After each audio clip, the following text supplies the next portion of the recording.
fuel pump on.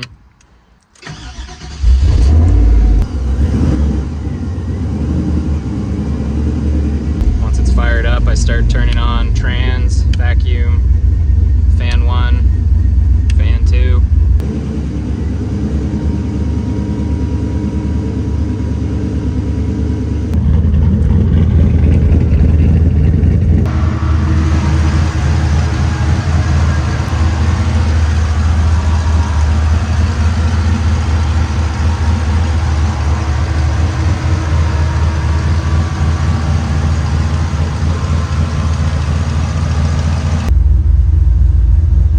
Alright, good morning from Texas. Before I fire this thing back up, I figured I'd say hello. I realized I haven't done an update or really posted anything about my OBS, so today I'm going to kind of do a walk around. We're still working out the bugs with this thing, so we're going to cruise it around town. Alright, got the truck fired up, and I got to get fuel somewhere along the way, and potentially might go to a Harley-Davidson dealership, check out some bikes. We'll see where I end up. And this thing does not have AC, so I'm going to get moving here. Probably can't really hear me, but we're coming up on the big bridge in Corpus. I've been driving the truck for about 20 minutes. Anybody that's built their own motor or built their own vehicle for that matter knows how big of a nerve-wracking endeavor that is. I'm listening for every sound. I'm still trying to work out the bugs. I replaced a relay the other day. I'm still bleeding out the power steering a little bit, but the truck's doing well. It's staying right around 198. When I come to a stop, it goes up around 205, but it doesn't really pass that, so that's awesome. We've got a full tank of fuel now.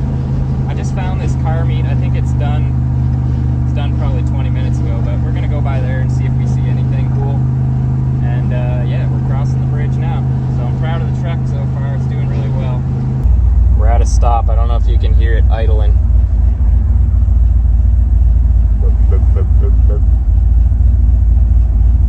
Hell yeah. Right around 200. Might come up to 205, might stay right around there.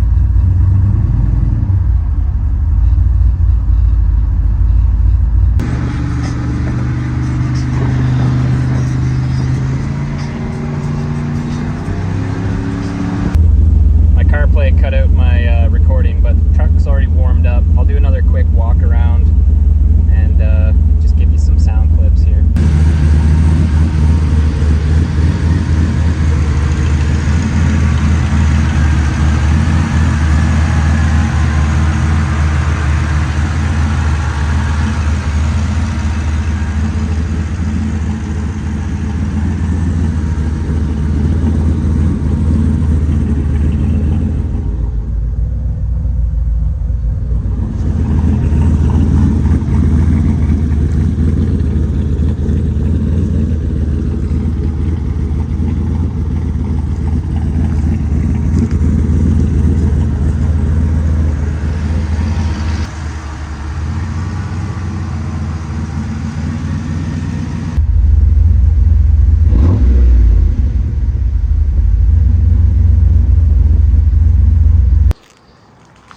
So I'll do a walk around. The truck is a 91 Silverado 1500, of course. It's a sport truck, but it came stock with a V6. I haven't seen that very often, so comment down below if you guys have seen a sport truck with the V6. So pulled that out. I have this 5.3 that's in it now. Got the carbon intake on there. VS Racing 7875. Bosch 210s. What else? Got the Holley Terminator running it. It's got the Holley Sniper, I believe it's a 102 or 105 throttle body on there. MSD ignition coils. Here's the turbo. Excuse all the wiring. Some of this was done trackside during sick week. I built the truck basically in about a month and a half. I've had the motor for a long time, and then I decided I wanted to go down a sick week with my wife, and it kind of gave me the motivation to throw this thing together. So ended up doing all the fabrication myself, downpipe, wastegate on kind of a log. There's a bypass, or not a bypass, there's a loop underneath to bring that manifold and this manifold together. They both go to that. Did all the intercooler piping, right in the shop. Intercooler's mounted up front here, kind of tucked in the grill. You can barely see it. You can see the intercooler piping. I had to take out that filler panel across there. I'm sure if I kind of cut out a little bit of that filler panel, I'd be able to squeeze it back in there, but yeah, it's got a lot of rust on all of the parts. Unfortunately, right after I finished building it in Canada, you have to go through a safety inspection to get stuff on the road. So this truck has all brand new suspension front and rear. The front stuff is all CPP tubular, control arms upper and lower. It's got QA1 coilovers on there, and then I've got the Pro Performance, I believe it was I want to say the 13-inch disc brake kit with the React 2-inch spindles. And then I got welds up front. These are OBS specs, so 20 by 8 I believe it is. I want to say it's 5-on-5. And then the rear is something a little bit different. I'll put some pictures in here, but this is a rear end out of a 2016 Mustang GT, so an S550 Mustang, so it's full independent rear suspension. The wheels on here are welds again, obviously 20 by 10.5, 5 by 114.3, or 5 by 4.5. So this is a Mustang wheel and offset, and it actually fit up perfect. I can squeeze my finger in here, no problem. I've got coilovers that I adapted into the rear here as well, and I'll take a peek underneath.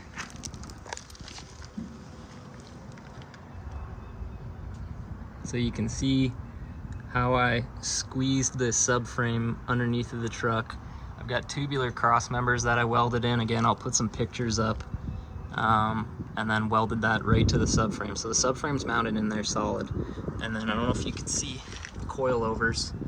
I created some custom upper mounts and machined some custom lower mounts to make them fit with the Mustang subframe. So it actually turned out really good.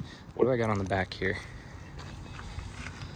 I got a 305 squeezed into the back. So a 305 3520 in the back, Firestones, Firehawk tire, just a decent road tire, and then up front 245 4020s. So kind of not stock, I shouldn't say that. OBS fitment in the front for these welds, Mustang fitment in the rear. I do have a set of a drag pack for it from a Mustang, so I've got skinnies with wheel adapters for the front, and then I've got drag slicks for the back when I do take it to the track. I got off on a tangent there, so everything's a little bit rusty, unfortunately. This was all brand new stuff, but when I went to get it safetied, unfortunately in Canada, you have to road drive the vehicle, and it was right in the middle of winter when the roads were all salty, and that salt coated everything. Of course, trying to get to sick week, I was in a bit of a rush and loaded the truck up without properly hosing everything down and getting that salt off of it. Being that it was already below freezing, I figured hosing it down, I'm just gonna have a wet truck that's gonna be half frozen, and then I'm gonna load it up into the trailer and it's gonna be wet the whole drive down. I mean, in hindsight, that probably would have been better than letting all this salt sit on it, because as soon as I got down to Florida, that salt quickly turned into rust, and then the truck was parked near one of my other job locations near the Gulf of Mexico as well for a good little period of time, and that didn't help it out much. But this is phase one of the build. I wanted to not have analysis paralysis and just put everything together, make it work, and then this coming winter, if I have the time, take the front end apart, maybe even pop the cab off and blast the whole frame, get it properly coated. I would like to powder coat my intercooler piping. So I would like to take some time and actually tear this all back apart, get it coated, painted, whatever needs to happen, make it look a little bit prettier. It's got a new transmission in it from Winter Circle down here in Texas. It's a 1,000 horsepower package from them. I believe they call it a stage 4. It's basically all FTI parts, I believe, or FCI, I can't remember what the company was. And then it's got a full manual valve body, it's got a Pro brake, And the nice thing about the trans brake that they used is I don't have to push the button in order to go into reverse. So it's got the Motion Raceworks operator shifter, reverse pattern valve body in the transmission, so reverse pattern operator shifter. I know some trans brakes you have to push the trans brake button to engage your reverse solenoid. This one you don't have to do that, so that's nice. Also, cup holders, need them.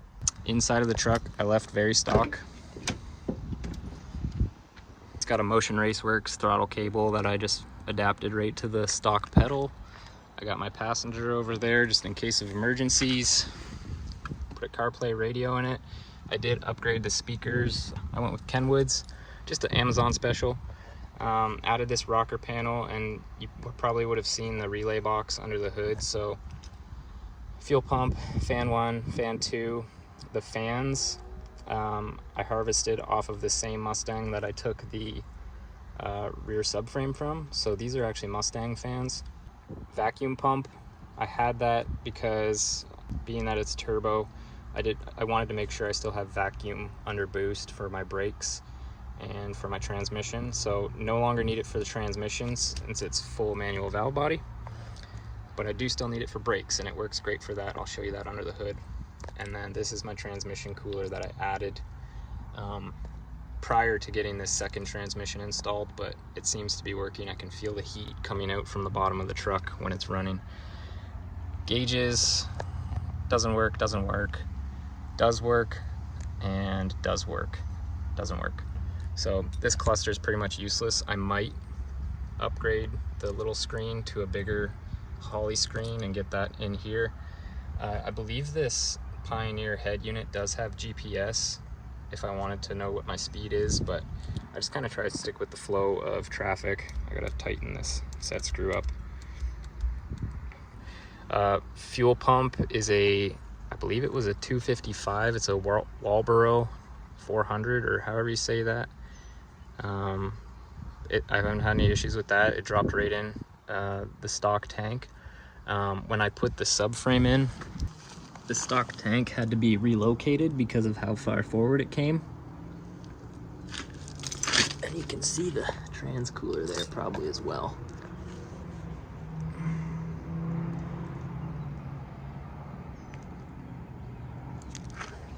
And that crossover pipe. Stock tank had to be relocated. I'm gonna get a fuel cell eventually, maybe with the Aeromotive built-in pump. But for now, I relocated the stock tank into the bed of the truck. So still has the same filler neck. I probably should connect that over there. But you can see I've got my feed and return lines, and I've got all my wiring and good stuff in there. Got some tools in the back here just in case I do break down. So I got a little tool set, some electrical stuff, fuses, relays, wiring components. And then these are the lights that I just picked up for that truck over there. That pretty much sums it up. Cool looking truck.